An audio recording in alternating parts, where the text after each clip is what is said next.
রাজ্যের বাজেট প্রত্যাশা যাই থাকুক, রাজ্যকে আগে ধার নেওয়া বন্ধ করতে হবে। 2024-25 অর্থবর্ষে 9 মাস অতিবাহিত, রাজ্য বাজেট 3 লক্ষ কোটি টাকার। তার মধ্যে 79,000 কোটি টাকা বাজার থেকে ঋণ নেওয়া হয়েছে, 9,000 কোটি টাকা কেন্দ্রীয় সরকারের গ্যারেন্টিতে আরবিআই থেকে ঋণ নেওয়া হয়েছে, 2200 কোটি টাকা আদার সোর্সে ঋণ নেওয়া হয়েছে। এবং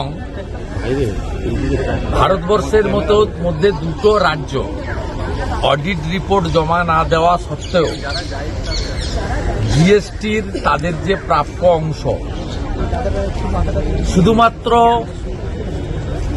পাওয়া যাবে এই ক্যালকুলেশন করে নির্মলা সীতারামনজি 90% টাকা পশ্চিমবঙ্গকে দিয়েছে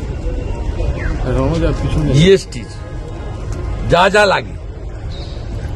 তারপরে এই ধরনের কথাবার্তা বলার কোনো মানে হয় না। আমরা বুঝতে পারছি রাজ্য সরকার হিমাচল প্রদেশের মতো স্যালারি বন্ধ করার দিকে যাচ্ছে।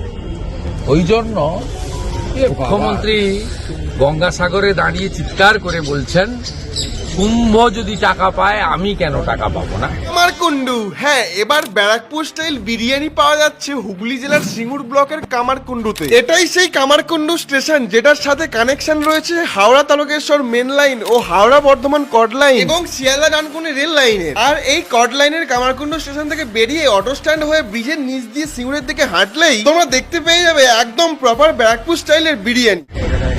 আর প্রদীপ মজুমদার যদি আজকে আপনাদেরকে বলে থাকেন, বোঝা যাচ্ছে যে চরম অর্থনৈতিক সংকটে এরা পড়েছে, যে কারণেই আলিপুর চিড়িয়াখানার পশু হসপিটালও বিক্রি করার পরিকল্পনা মমতা ব্যানার্জিরা নিচ্ছে।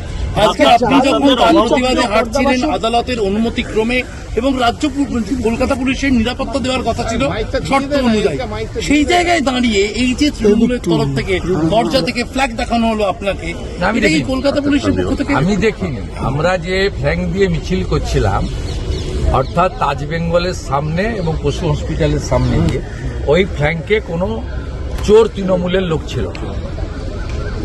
আমাকে আমাদের সমর্থকরা বলেছে উল্টো ফুটে জুর যে গেট, সেখানে আমি তো আমার চোখের সামনে নয়, দেখার সুযোগও ছিল না, কোথায় ঝোপঝাড় জঙ্গলে লুকিয়েছিল। তারপরে এদিক থেকে যেই যুবকরা তাড়া করলো, পতাকা ফেলে মমতা ব্যানার্জির ভাই কার্তিক ব্যানার্জির বাহিনী কোথায় যে পালালো আর খুঁজে পাওয়া গেল না। আমি তারপরেও 1 ঘন্টা এখানে বিচরণ করছি, ন্যাশনাল লাইব্রেরি রিডিং রুম দেখলাম, কফি খেলাম, সিঙ্গাড়া খেলাম, এবং আমার তো মনে হচ্ছে যে নন্দীগ্রামের থেকেও ভবানীপুরটা আমার কাছে খুব ইজি।